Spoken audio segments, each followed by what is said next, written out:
and a long and bloody struggle to halt and then defeat Nazi Germany came to an end at last. And the victors began to set about reconstructing their devastated cities, repairing the lives of tens of millions left devastated by war and by occupation, and beginning to create a new political order in Europe that they hoped would prevent anything like this happening ever again. And the full meaning of any military victory is never clear at the time, the meaning ascribed to a victory. Indeed, whether it's really a victory worth having keeps changing as we look at it through the eyes of the preoccupations of a future time and with the benefit of hindsight. But what I think is clear, what I think most people would agree, is that the sheer depth and extent and duration of the war in Europe was unprecedented in Europe's history since 1815. And perhaps as a result, today, 75 years later, we're still living, most people would argue, with an international order, especially in Europe, but perhaps also globally, created at that moment of victory and in the few years shortly thereafter. So it's worth reflecting what the main characteristics of that order were, where in part it was, of course, ideological, based on the defeat of fascism and Nazism in Europe and the triumph of liberal democracy, based also on the application of that liberal instinct globally with the dismantlement of the European empires and the formation of the United Nations. But that ideological triumph was always rooted in a geopolitical shift, the rise of the United States as a leading global power and its commitment to lead what became a permanent new military alliance in Europe and indeed equivalent arrangements in Asia. And of course, we should be careful not to view 1945 as if it was 1990. 1945 also saw the rise of the Soviet Union as a major power, which it remained globally and particularly in Europe for the next 45 years. Even so, today, many people still see the period since 1945 as having many continuities. And today, some of the trends which we worry about most in relation to contemporary politics are precisely the potential unraveling of some of those phenomena we take for granted since the immediate post-war period, particularly in relation to the changing and erratic nature of American leadership and the revival of nationalism, even at the heart of the Western security community. And there are so many different ways we could address these issues, but perhaps to get us started, I wonder if I could turn to Anne and ask for her reflections in particular on the role of leadership in the key Western powers at that turning point in 1945, and whether there are parallels and lessons for how we tackle the risks that the West faces today. Anne.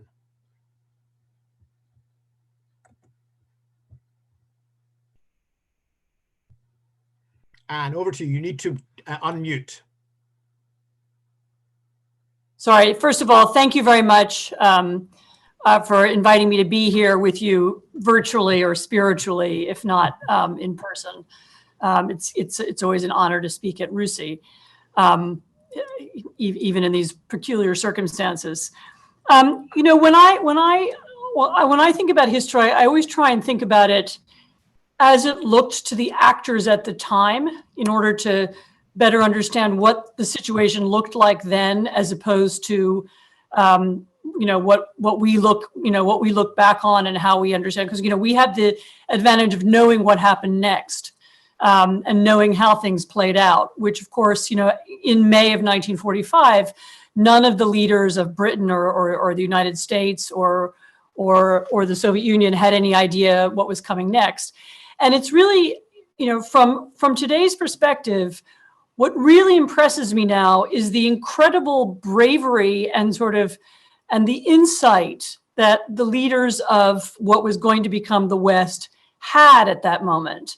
It now looks obvious to us that the Cold War would be fought and that the United States would remain engaged in Europe, and that all of the decisions that were taken in 1945 and between 1945 and 1950 were somehow obvious. Of course it was going to be that way. But actually at the time, the United States and the Soviet Union had just, their soldiers had just shook hands at the Elbe River. We had just reached the end of the war. Everybody was tired of war and they wanted to come home. The United States historically was quite an isolationist power, and isolationism was a very important strain in not just American foreign policy thinking, but in American domestic politics. The argument that the United States should stay out of great power conflicts goes back to the founding of the United States of America. And of course, it was very strong in the 1930s. And there's no reason why in 1945 it shouldn't have come back again. And the United States couldn't have said, right, that's it, we did that, we're going home now. And the fact is that Truman didn't take that decision, and that was partly his character, it was partly the characters of the people around him. It was partly the experience of being involved in a world war that America had just had, an experience that of course we can't now remember. We don't have that in our own arsenal of memories. But the sort of amazing generosity of Americans to decide to stay in Europe and to effectively fight a second conflict, to end the Second World War, and then to move almost immediately into a confrontation with a second form of dictatorship and a second form of totalitarianism and a second wave of what could have been another occupation of the European continent, is really quite extraordinary. And it's and looking back, you can easily see how it might not have happened. You can imagine what voices were against it. And you can imagine how many people were arguing for the opposite, time for Americans to come home, time for the British to pull back, time to deal with our colonies now, let's worry about India, let's not think about Germany anymore. And yet this decision to stay and to create the idea of the West, that there is such a thing as a group of countries that have values in common and should operate together and should recreate an economic order together. Remember, the founding of the IMF is also the Bretton Woods agreements are right at this time. That they should create a military alliance which is genuinely defensive. An attack on one of us is an attack on all, more or less.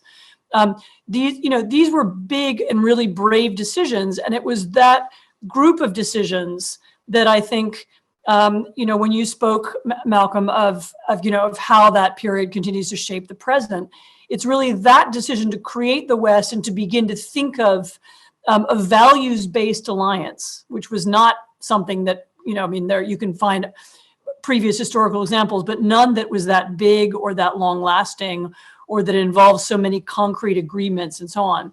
That was a really brave decision. And I'm not sure that we remember anymore how brave it was or how extraordinary it was.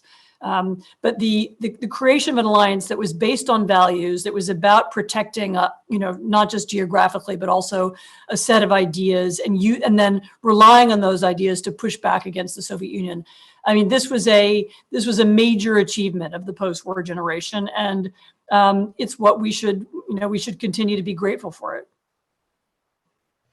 And thank you so much for that. I wonder whether I could just pick up a bit on the contemporary relevance of what you said. And you emphasized, of course, that sitting in London on VE Day in 1945, none of what happened subsequently could have been predicted. Things could have gone in a very different way. And the visionary leadership, as we now see it, of the American president in particular, perhaps arguably the British leaders as well, played a key role. So looking at today's world, do you think that the character of leadership continues to be very important as we face a number of really big geopolitical challenges? So it's almost an unfair question, it's a little too easy to answer. But look, clearly today, the isolationist strand of American political thinking, which has been a very small and insignificant minority, for the last 75 years, is now taken over one of the major political parties, the Republican Party. Not entirely. It's complicated. The congressional Republicans continue to use the language of the last 75 years, even though the White House no longer does. You have in the case of Britain, it's more complicated, but at the very least, the arguments that led up to Brexit were also isolationist arguments. They were about pulling the UK out of alliances and severing bonds that had tied Britain to Europe over the last 30 years, though not the last 75. And so you really have a generation of leaders now who speak very differently about one another and about the continent of Europe. And you also have a very clear sense that the unity of values, the idea that we all stand for a set of similar things, has got cracks in it. We don't know what we stand for anymore. We don't all stand for the same things. Again, you can find elements of the American, political class, elements of the British political class, elements of the French and German and, Polish, and Italian political classes who still think the same way as they, along those lines. And in some countries that continues to be the mainstream and the most important way of thinking, but it's not a certainty anymore. You don't have people whose careers began in the war and who have continued on anymore in politics. You don't have people whose careers have been marked by, transnational, international exchanges. Donald Trump is not somebody who spent his life going back and forth across the Atlantic, with the goal of creating friendship and building an alliance. He sometimes did it in order to build hotels, but it's really not the same thing. And so you do have a very different generation of leaders. And the question is whether the ideas and the ideals behind the Transatlantic Alliance, which, of course, were not always upheld in practice, but whether even the principles will go on being valued. You now actually have a very strange moment in Washington because, the Republican Party is beginning to understand that Trumpism isn't even the thing that it was originally sold to be. In other words, it was described as a sort of populist, anti-Wall Street, anti-business, anti-trade, anti-globalism, to use their language. Movement, but in practice, it's not even clearly that. In practice, it's more about, Trumpism is whatever's good for Trump. And watching the Republican Party try and adjust itself to that new kind of leadership, very transactional, very anti-ideological, not just anti-ideological, anti-idealist, very cynical, very based on use of obvious obfuscation and lies. I think we can all agree that that's not what happens.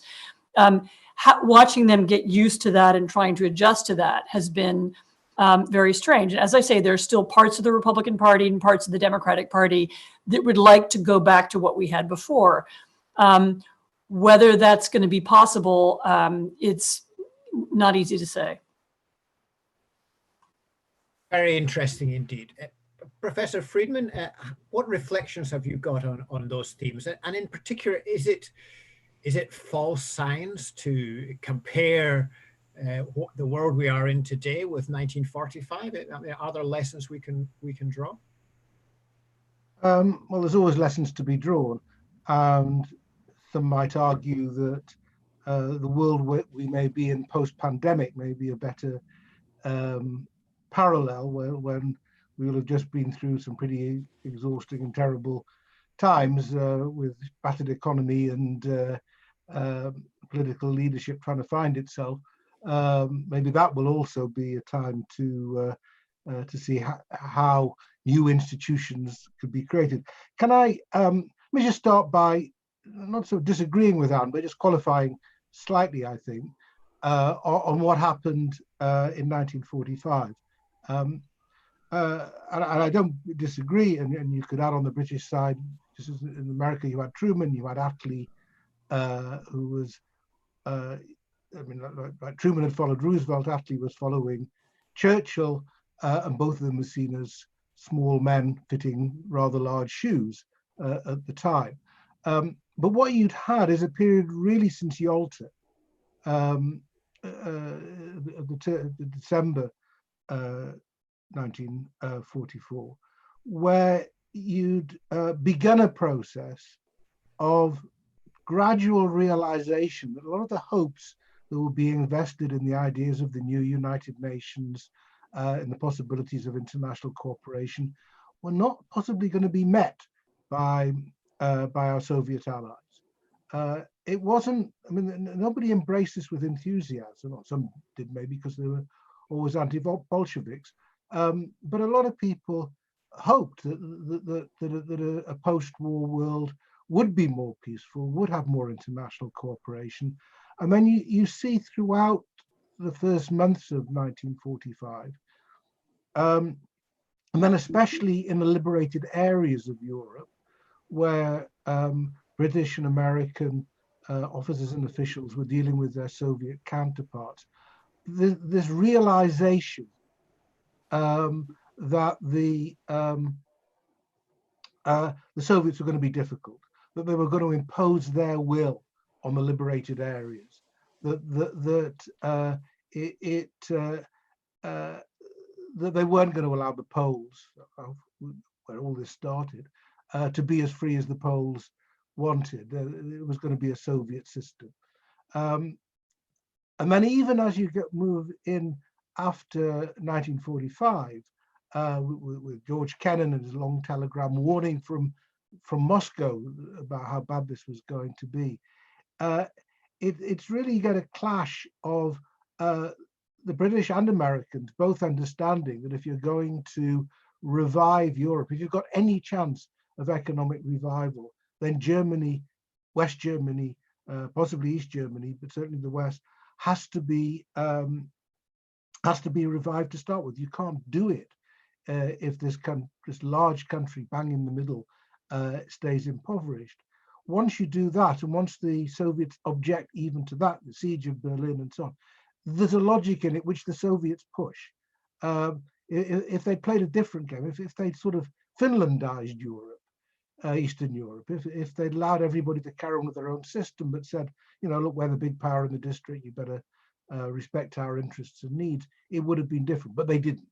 And what happened was that with the memory of how they'd missed out on the significance of the rise of Nazism and fascism still very much in their minds, they were determined not to do the same thing again. And there was surprising consensus behind that.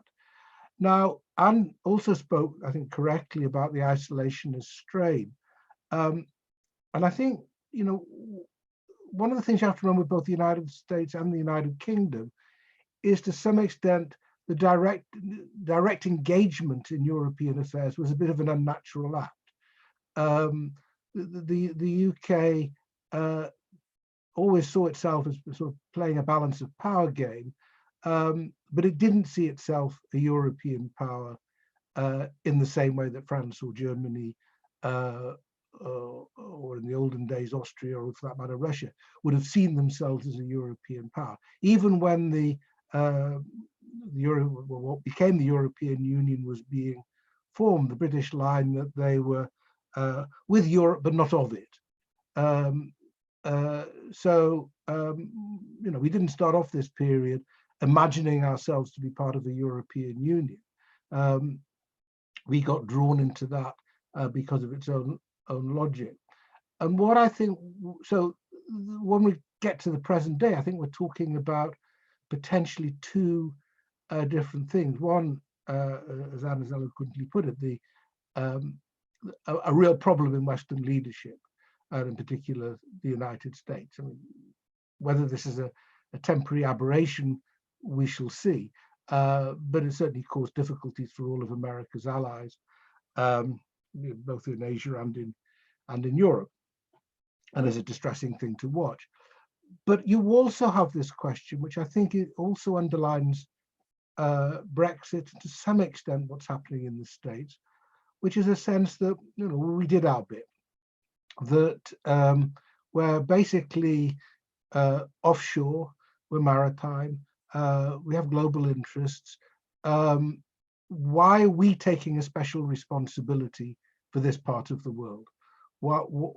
Given the wealth of Germany and France and the other European powers, given the fact that the Soviet Union is no more and Russia is without its allies, why are we doing the disproportionate amount that we're doing?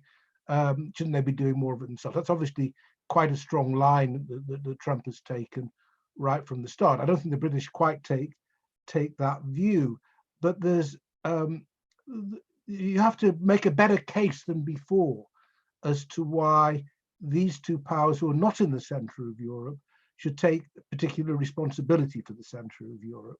And I think that is a change that we have to come to grips with, even with different political leaders. I don't think in that sense we're going to go back to where we were before. Plus the fact that, for much of this period,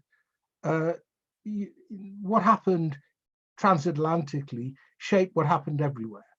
And that's just not true anymore.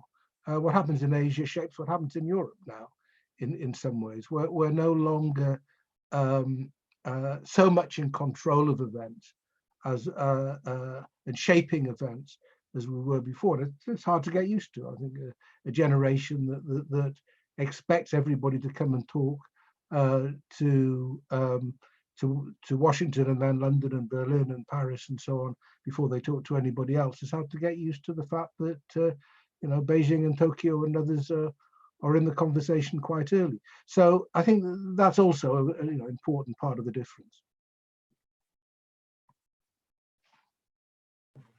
Laurie, thank you very much indeed. I think we're going to move on to Q&A since we have a number of questions now coming through, and now we have around 180 participants in our webinar. And a couple of questions we've got really in relation to lost opportunities, or ways in which, in retrospect, very easy in retrospect, as Anne was saying, but in retrospect, perhaps were the wrong call. And two examples of that the questioners have raised. One was the UK's decision not to join some embryonic European institutions, a big lost opportunity for the UK. And in relation to the US, how harmful in retrospect was President Truman's decision in 1945 to discontinue Lend-Lease operations? So maybe I could turn to Anne first to answer one or both of those questions, or indeed the general question of lost opportunities. Well, I mean, lost opportunities, we could be here for the rest of the week doing lost opportunities. I mean, I think Yalta itself was a lost opportunity. It was a moment when there might have been a confrontation with Stalin early on that could have, in theory anyway, at least prevented the occupation of some parts of Eastern Europe. If there had been an early awareness of what Stalin was going to do, for example, when he got to Czechoslovakia, for example, had we made it a bigger priority for the Western allies to get to Berlin first, there are all kinds of, if we'd been thinking in a Cold War framework, a couple of years earlier, we might have changed the shape of Europe after the war. So that to my mind is the biggest lost opportunity. The UK staying out of the European project, that one's hard to answer without bringing the burden of the whole Brexit debate, back again. And maybe we don't feel like doing that today, but certainly in an obvious way, had the UK been in what became the European Union from the beginning, the European Union might have been more shaped by British attitudes and British desires. It might have been more suited, to the slightly different British legal system, to British politics.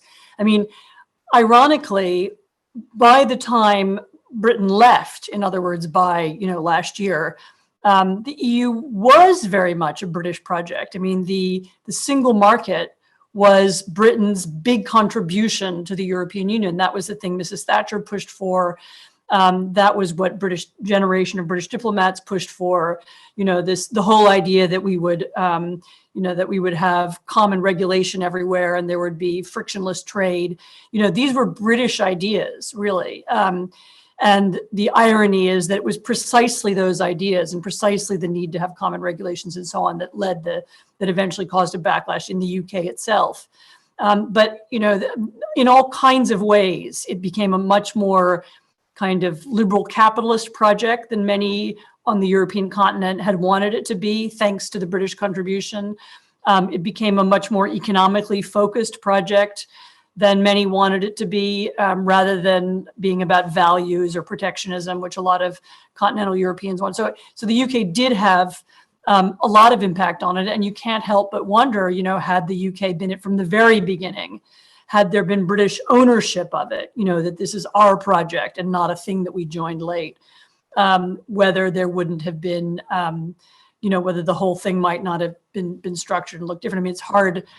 It's hard not to think that. But again, everything looks easy in retrospect, and it looked much harder and more complicated at the time. Britain didn't, as Professor Freedman just said, Britain didn't think of itself as a continental power in 1945, and it wanted to return to what it had been before the war, which was a balancing power and a global power.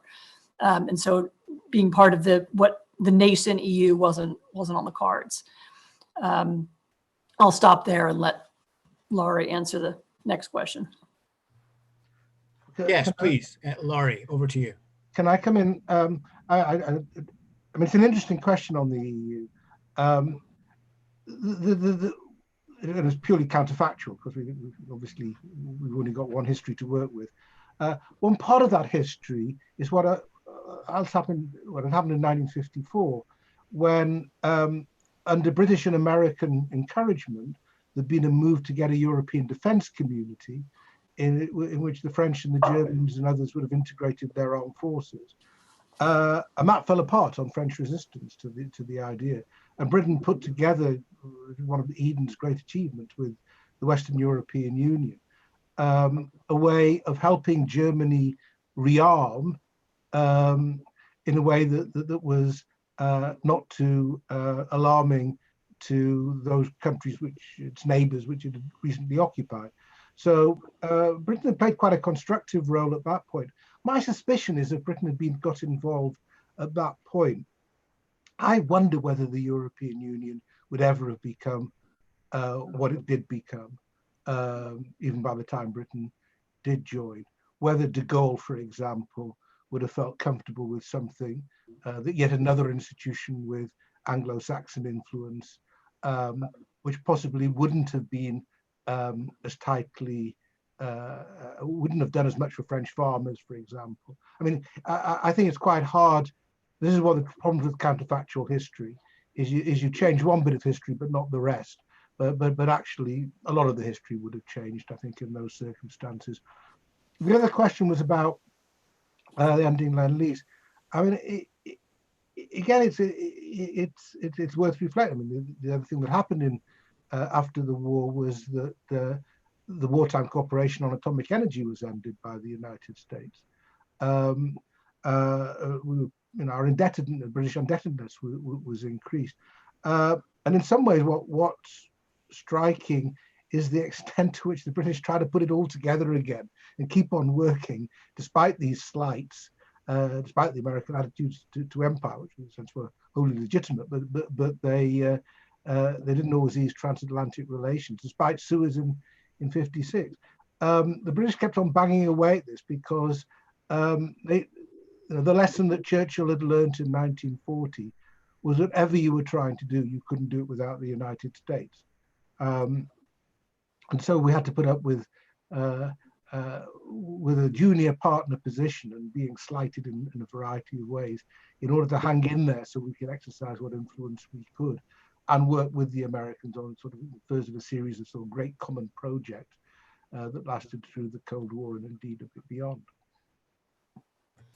I mean, just maybe following on from that, Laurie, as in relation to Lend-Lease, also the McMahon Act, the initial reaction of the United States was more consistent with a more isolationist tendency and also suspicion of the British Empire. And could it be argued that it was really only the growing perception of a Soviet threat that was the midwife of the creation of a strong Western community? Without the Soviet factor coming in, would there really have been the creation of NATO, then maybe the European Union, and the permanent American presence in Europe? I don't think you wouldn't have the American presence in Europe without Soviet threat. I mean, that's absolutely clear. NATO, or even NATO, I mean, that didn't come along till 1949 in response to Berlin and so on. I think you would have had the French and the British trying and Benelux trying to work together under all circumstances. So yes, I mean, you needed the threat. I think you make an important point. I mean, the suspicion of Britain as a rather cunning imperial power in Washington was very strong, affected wartime attitudes as well. Now, if Churchill had been re-elected in the summer of 1945, as many people expected, that would have probably been a bigger issue.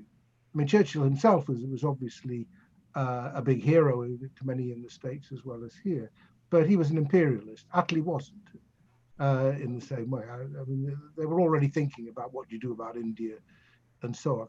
So but you have all sorts of other issues, like Palestine and so on, and indeed the way that the India was broken up, that we still live with, that were as important in some ways in shaping the post-war. The process of decolonization were as important as the Cold War in many ways, and they might have gone differently. But the Soviet threat, which was of course used by the imperial powers, by Britain and France, to justify how they try to hold on to some of their colonies, lest they fall into the wrong hands. But the Soviet threat made it all different, and forged a sense of common purpose where it might not have been so strong.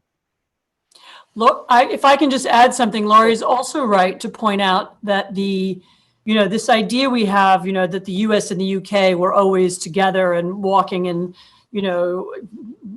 side by side all the way through, is partly also based on what happened later than what happened, rather than in 1945 itself. I mean, it's absolutely true that certainly Roosevelt actually had this idea. I don't remember the exact quote, but there's a couple of times where he says, he saw himself as the United States and the Soviet Union having a lot more in common with one another than with the UK. And at these, at the Troika meetings when Stalin and Roosevelt and Churchill were together, Roosevelt would often reflect that, that we have so much in common with the USSR. It's another great continental power.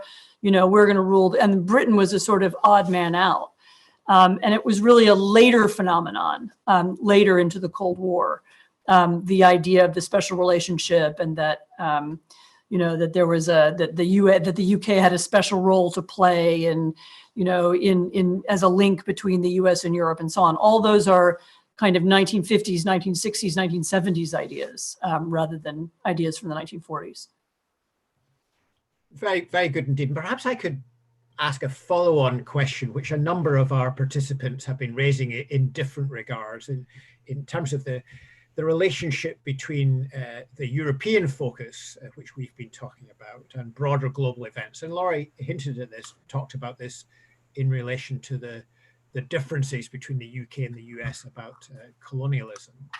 But the question for today, of course, is in relation to China. We have Lachlan Sinclair from the Australian High Commission, who's asked us, post-World War II, much of the larger global organizations have been more European focused, and not surprisingly, the Cold War, it had a very European flavor about it, although of course it was also global. But given the rise of China, what lessons would you draw from that time for how Western countries cooperate or indeed don't cooperate in relation to the rise of China? Perhaps I could ask Laurie to deal with that first. Well, China was a very big issue right from the start. It just was communist China in the original meaning of the term communist, rather than what we have at the moment. The loss of China was one of the triggers for McCarthyism in the States. It led, the communist victory led in many ways to the Korean War. It's hard to imagine they've had the Korean War in the same way if the communists hadn't defeated the nationalists in China. China loomed large in American thinking all the way through the 50s and 60s. If America was going to go to war, it was going to go to war in the Pacific, and it did. It went to war in Korea. It almost went to war over Taiwan.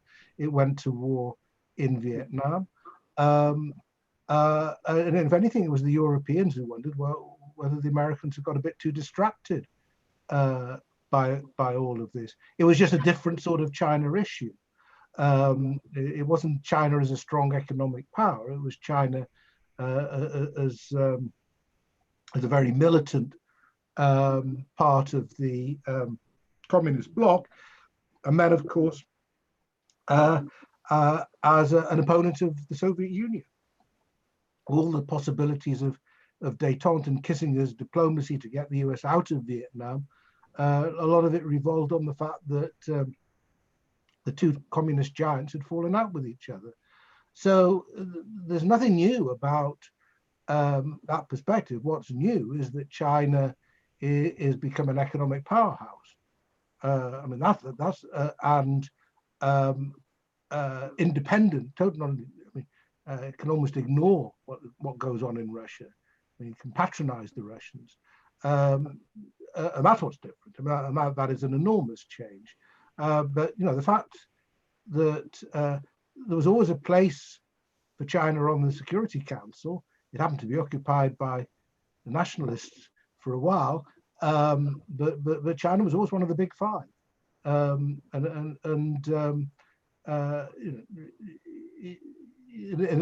the start, the Americans had a very romantic notion about China as well, and what the Chinese could do. So I think it's always been global. What's different is where the power is, where real power lies, particularly economic power. If I can add to that, I mean, I would just say that China now presents a completely different challenge to what we're still calling the Western powers than did the Soviet Union. The competition with the Soviet Union was, it was largely ideological. I mean, there were some small economic elements, but the Soviet Union never really had a strong economy that could challenge, although they tried to do so. And they tried to use oil and they tried to use gas pipelines and so on as an element of competition, but they didn't have, they weren't, as an economic model, as a source of investment, they were never a challenge to the West, and that, throughout their existence, not in a serious way. And China, the competition with China, I mean, first of all, is different because, as Laurie says, China has things that people want, and they have investment that people want. They have goods that people want. They have trade links that people want, and not just people in, Africa or other parts of Asia. They have things that people in Italy want, and France and Germany and the United States and Britain. In other words, creating the idea that China is now our enemy is a very complicated thing to say to countries that have multiple, business and commercial and educational and intellectual and other links to China. Our economies are intertwined in very complicated ways, and it's not as if you can just cut that off without paying any price for it. I mean, the 5G debate in Britain shows that. From a purely strategic point of view, of course, it would have made sense to be purist about it, and there wouldn't even have been an argument about Chinese investment in something like telecoms in the UK. But the argument was made more complicated by economic factors, by previous investments and so on. And therefore, the idea that some now have that we're now going to sort of redo the Western alliance and refocus it and focus on competition with China, I just don't, I don't see it happening. I don't see that it's possible. I don't see that we will have the same kind of mentality. I'm not sure that even the kind of ideological side of it works, that people see the Chinese system as, radically different. I mean, in the way that they saw the Soviet system. I mean, and this would be particularly true for, again, those in Asia and those in Africa who have deep dealings with China. I mean, they see, looking at it very pragmatically, they see China as a source of investment. They see the US as a source of investment, particularly now. And I didn't mean to harp on it, but particularly now that we have a US president who does not speak about democracy and does not speak about values and so on. What's the moral difference between having a close relationship with China and a close relationship with the United States? I mean, that may change, in due course, and maybe we can return some idea of democracy and so on to US foreign policy. But at the moment, it's hard to see, the question of who should you be closer to, the US or China, if you're forced to make that choice, becomes a purely pragmatic one of who's going to give us the most money, who's going to be the best partner. And for a lot of countries, that's going to be a very difficult decision. Thank you very much indeed. I want to turn to a slightly different question, which Robert Cooper, who many of you will know, has asked, which is about the effect of World War II, on equality within societies on both sides of the Atlantic. Because one of the most striking aspects of the post-war period, the post-war quarter century, was we saw levels of inequality declining in the United States and in Western Europe. And we also saw significantly higher degrees of state provision of services, the welfare state, if you like, even as there was continuing mobilization for the Cold War confrontation. So how important was that in that post-war settlement? And what does that mean in a world where today, in both Europe and the United States, we've had a trend towards growing inequality over the last couple of decades? Anne, do you want to start that, and then Laurie? Sure. I mean, that's another, one of those, extremely big questions that would require, another week to really tease out. But I would say that there are two aspects to this. One is about inequality, and particularly the kind of inequality that we have now. It's not just that we have, some people are rich and some people are poor. We've always had that, and that's, even in the most equal eras of the 1960s, there were still playboys and poor people and so on. But one of the things that we have now that we didn't have is, for lack of a better expression, an international money laundering class.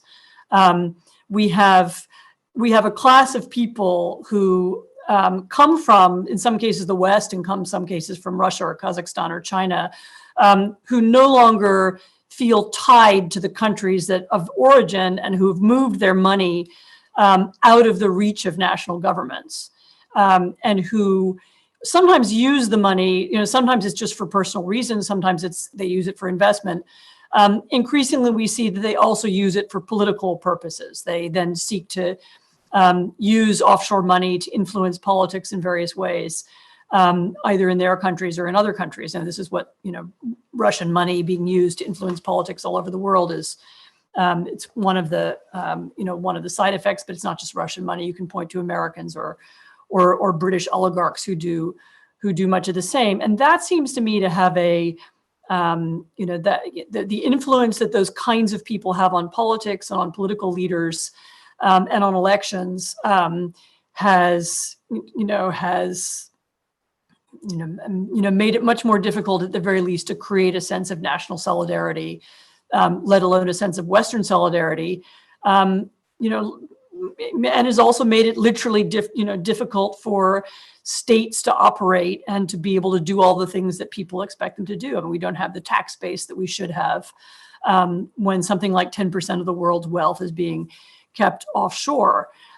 There's another aspect, though, that's important, which is not just about inequality, it's also about the assumption that children would be richer than their parents, the assumption of eternal economic growth. And we sometimes exaggerate this a little bit. I mean, we've had downturns in economic growth before, and the idea of what the French and Italians call, the 30 great years, the 30 glorious years after World War II, that actually already ended in the 1970s. So we've already been through periods when economic growth didn't seem obvious.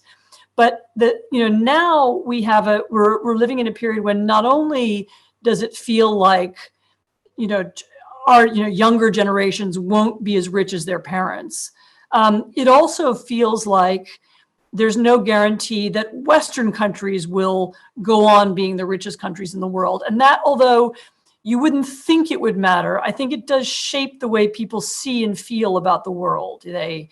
And how they look at their place in it, and how they think about geopolitics. If my children aren't going to be wealthy, and if, I don't know, South Korean, I'm just making this up, or South African populations are going to outrun them, then maybe that changes my feeling about how engaged we should be in the world, or how much we should invest in the outside world, or how generous or beneficent or outgoing our countries should be. So I think those things, if we're talking about how these things shape international politics, which is a separate question from how they shape, economic arguments inside our countries, then I think those two things are probably the most important. Absolutely fascinating. Thank you very much, Anne. Laurie? I think Anne's point about the sort of the mafia class is very important. I mean, it's the degree of sort of venality that's sort of accepted as a matter of course is quite striking, and I think it casts a shadow over claims of common feeling and collectivity and values and so on that is important. The position on inequality is quite complicated. I mean, it hasn't just been, in some ways societies haven't become more unequal in general terms. There's an oligarch class, or there's a hyper rich class, but in other respects it isn't quite as dramatic as that. I think what's happened is, and it partly relates to what Anne was saying, is a sense of a loss of control. It's the other side of the coin to globalization, which has brought enormous benefits. I mean, people are wealthy, have more opportunities, we're able to see things, do things, get goods that would have been out of reach of earlier generations. And my kids and my grandkids, whether or not they'll be wealthier than I am, I'm not sure, but they've certainly been able to experience a whole lot of things at an earlier age than I was ever able to do, precisely because they've lived through the digital revolution and all of that.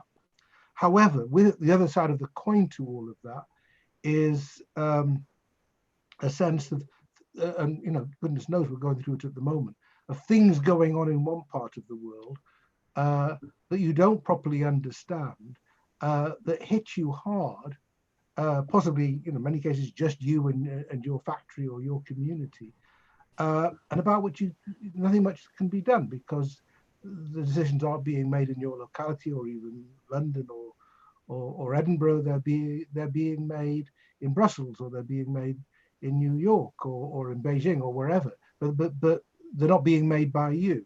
So I think that this sense of uncertainty and disaffection is an important political factor, and it opens up possibilities for information campaigns and so on.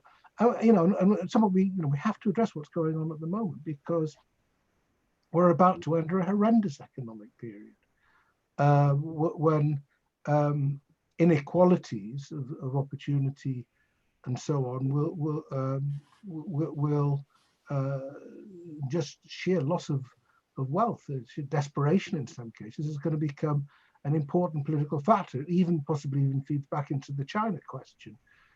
Because this hasn't been China's greatest moment, and the way it's trying to pretend that it's nothing to do with them and they've been absolutely brilliant in sorting it out, is grating. It's grating throughout Europe, and indeed in the third world, where the treatment of Africans in Chinese cities has been much remarked upon, sort of being thrown out of their homes because they're now seen as tainted. So I think there's things that are going on at the moment that we can barely comprehend yet. They're going to shift all these arguments another time. I mean, I don't think we're in any position to speculate where that's leading us.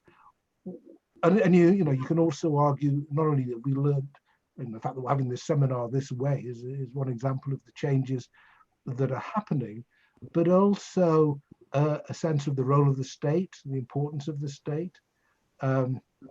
Half of Britons are now employed by the government, in effect.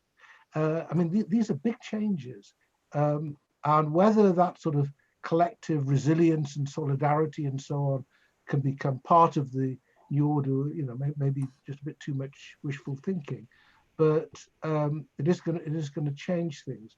And I think that is something that you do see after the Second World War. People coming back from fighting, trying to rebuild their societies. There is a sense of public service and commitment that is there. Again, one can idealize it, but it's certainly there. That in a way we've been lacking. And why would you go into politics at a time when, as soon as you put your head above the parapet, you're likely to be trashed by trolls on social media? Whether we can rediscover, going back to Anne's starting point, that sort of sense of public service and commitment, I think it's one of the challenges we face now.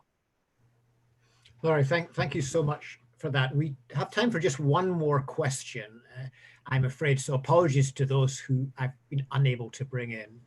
Douglas Agnew has asked, what are the continuing effects of Britain's World War II experiences on the thinking of British people about our place in the world? And I'd really like to link that to another question, which is about the lessons from this historical experience for how we in the UK are responding to the COVID-19 threat. Because it's very striking, isn't it, the way in which imagery from the UK's World War II experience is often used by governments and by others as a mobilizing tool. So if you could link those issues seamlessly in the remaining 2 or 3 minutes we have, I'd be most grateful. Anne, do you want to start on this one?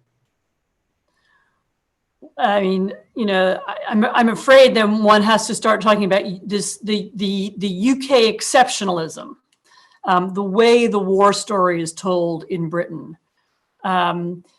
Does continually emphasize the specialness and uniqueness of Britain. And while I don't want to deny that there was such a thing as specialness and uniqueness, I mean, absolutely Britain played a unique role in the war.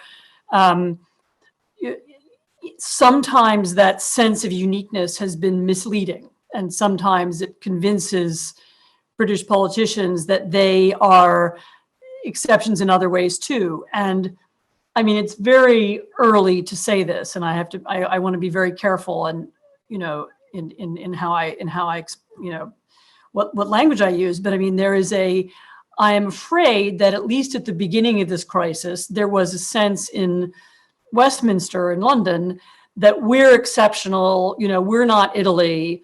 We're going to deal with this differently. We're not going to draw lessons from other countries. We're going to do this our own way. And I mean, that may have been a mistake. It may have been one of the reasons why Britain had this chaotic descent into, very high rates of infection very fast, because when they saw, whereas, for example, Slovakia, which is a much smaller country that doesn't have a sense of itself as being exceptional and special, their reaction to events in Italy was, right, we're going to lock down immediately and make everybody wear masks right now. The British attitude was, we can't do that. We have a historic right to go to the pub. No British person will ever reject that. And face masks are for foreigners. And had a slightly different attitude prevailed in those first couple of weeks, it's possible that Britain might have avoided some of what happens next. But, you know, we are at the beginning of this crisis, and it may look very different 6 months from now. So that's just how it looks today. Very useful. Laurie, I have don't you been actually to the pub for the last 6 weeks? I don't actually agree with that on that. I don't think I mean, I've actually spent a lot of time on what happened, and I don't think that was the problem. The problem is that London, as is New York, is one of the great global cities where infections can come in from all around the world, and we were too slow. But I don't think it was too slow because of a belief that we were exceptional. It was a belief that we had more time. But it is the case that at times like this we obviously go back to our most difficult period, which was 1940. I mean, when we were alone, and the Americans and the Russians weren't winning the war for us, the rhetoric does. And maybe it's the fact that as we saw, our Queen was broadcasting then, and she's broadcasting now. There is a sense of continuity in all of this, and the good things about that period, in the sense of resilience and solidarity, though we know from the records they weren't quite as wonderful as remember, but they were there. So it's not necessarily a bad memory, but it's not sufficient, and a lot of other things like empire and so on are just conveniently forgotten in this. The role in the world stuff, it's a real problem, and I blame Dean Acheson for this in 1962 when he accused Britain of having lost an empire but failed to find a role, as if there was an exceptional role for the UK, and there isn't. I mean, the UK is a major power with a lot to contribute, but there's no one bit of the international system that suddenly falls apart if the British do one thing rather than another. So I think, part of the challenge at the moment is to get ourselves into perspective, and not exaggerate what we can do, but there are contributions we can still make, and there's a lot of criticisms to be made about the UK response to the pandemic. But we are, unlike the Americans, contributing to the international search for a vaccine. We are putting a lot of money into developing countries at the moment to help them fight it. I do think there are lessons. There are particular things at the moment we have to get right. And it is the case that the rhetoric of 1940 perhaps has an undue influence on our thinking. But hopefully, again, another consequence of what's going on at the moment, and as we come to terms with what has been a pretty bad period and what's going to be an even harder period to come, the idea that we're really particularly exceptional in this won't last.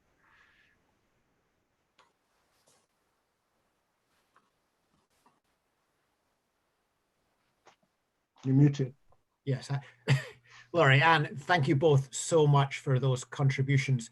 If we were back in the library at number 61 Whitehall, then I would ask all our audience to join me in a hearty round of applause, and perhaps they can do in the silence of their own studies or wherever you're sitting around the world. But it's been a very rich discussion indeed, lots of different strands. We could have talked, I'm sure, for hours, and apologies again to those for whom I was unable to come to their questions.